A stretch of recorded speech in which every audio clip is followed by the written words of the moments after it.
Février 2020, c'est une série sur les écrivaines contemporaines vivantes. Ça s'appelle 29 contemporaines et c'est parti.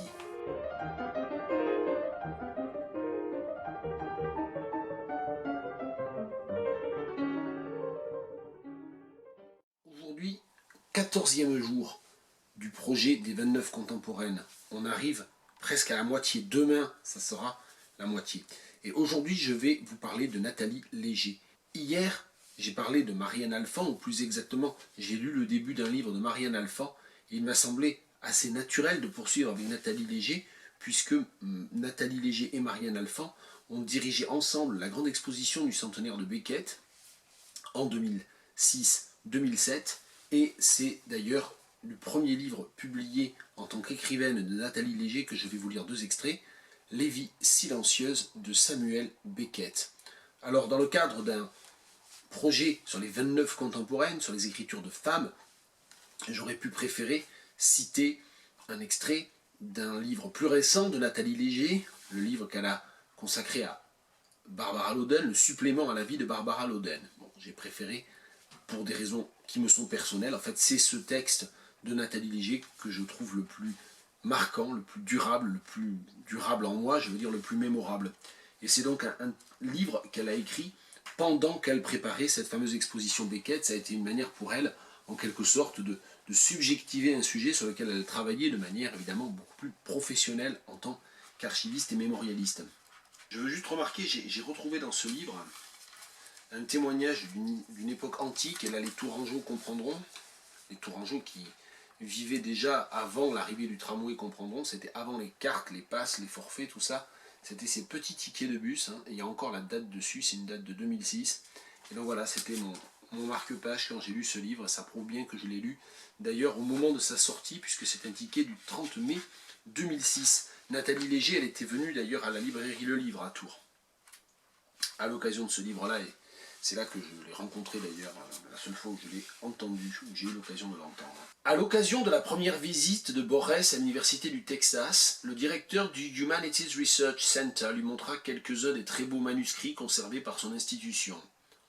Lentement, comme en le respirant, Jorge Luis Borges ouvrit le premier des 6 cahiers du texte manuscrit de Watt que le directeur venait de poser avec d'infinies précautions sur la table.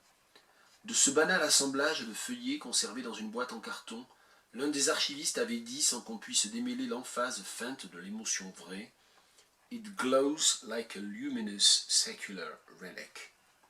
Les chercheurs venaient du monde entier pour consulter le manuscrit de ce roman de la quête sans objet, ce livre de la méthode et de la déraison, grand organon de l'exténuation narrative écrit par Samuel Beckett quand il n'est pas encore Samuel Beckett.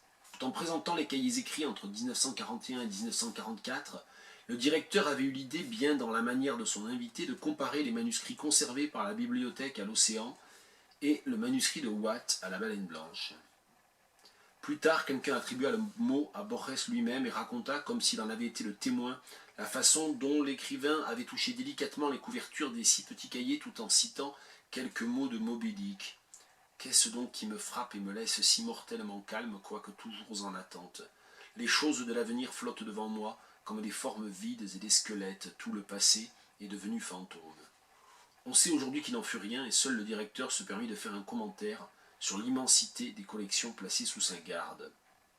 Quoi qu'il en soit, les personnes présentes s'étaient sans doute senties plus proches les unes des autres dans la salle de consultation des archives. On avait auparavant apporté à Borges les manuscrits de ses poètes très aimés, Baudelaire, Poe, Walt Whitman. Et maintenant tous ces papiers faisaient comme un grand corps reposant paisiblement sur la table. Borges se pencha sur le premier cahier. Une proche amie déchiffrait à ses côtés la mince écriture de Beckett et lui décrivait les dessins grouillants dans les marges, les schémas, les graphes et les calculs, l'usage de la couleur ici, les ratures là. Le conservateur raconta les circonstances particulières qui accompagnèrent l'écriture du manuscrit. Il raconta la fuite et le périple de Beckett à travers la France dans ses années d'occupation et leur montra le petit feuillet inséré sur lequel Beckett avait écrit « Begun evening of Tuesday, February the 11th, 1941 », leur faisant remarquer que l'écriture prend soin de se consigner elle-même mais ne garde aucune trace de l'histoire, des larmes, de la peur, aucune trace de l'arrestation des amis juifs de Beckett à Paris en août 41, pas trace de son engagement dans la résistance en septembre, rien du travail d'information et de traduction accompli secrètement par lui pendant des semaines pour transmettre aux Anglais l'état des positions allemandes, rien évidemment des rendez-vous clandestins, aucun écho de la dénonciation de leur réseau par un salaud le 15 août 1942, rien des arrestations en cascade et des exécutions qui s'ensuivirent, ni de la fuite hors de Paris avec Suzanne, aidée par Mary Reynolds, l'amie de Marcel Duchamp, abritée par Nathalie Sarraute, qui longtemps après s'en souvenait avec autant de pudeur que d'ironie en buvant des petits whisky sur son divan de velours bleu, rien non plus de la fraternité souvent anonyme qui les conduisit tant bien que mal à Roussillon, ce petit village du Vaucluse, où Suzanne et lui allaient demeurer jusqu'à la Libération. Là, il acheva le 3e cahier de son roman. Sur la page de garde du 4e, il écrivit « Poor Johnny Watt, Roussillon ». Il poursuivit régulièrement la rédaction de Watt en anglais jusqu'en décembre 1944 et referma sa valise sur les 945 feuillets manuscrits d'un roman que tous les éditeurs anglo-saxons de l'après-guerre en refusèrent. Pas assez pittoresque comme récit de guerre.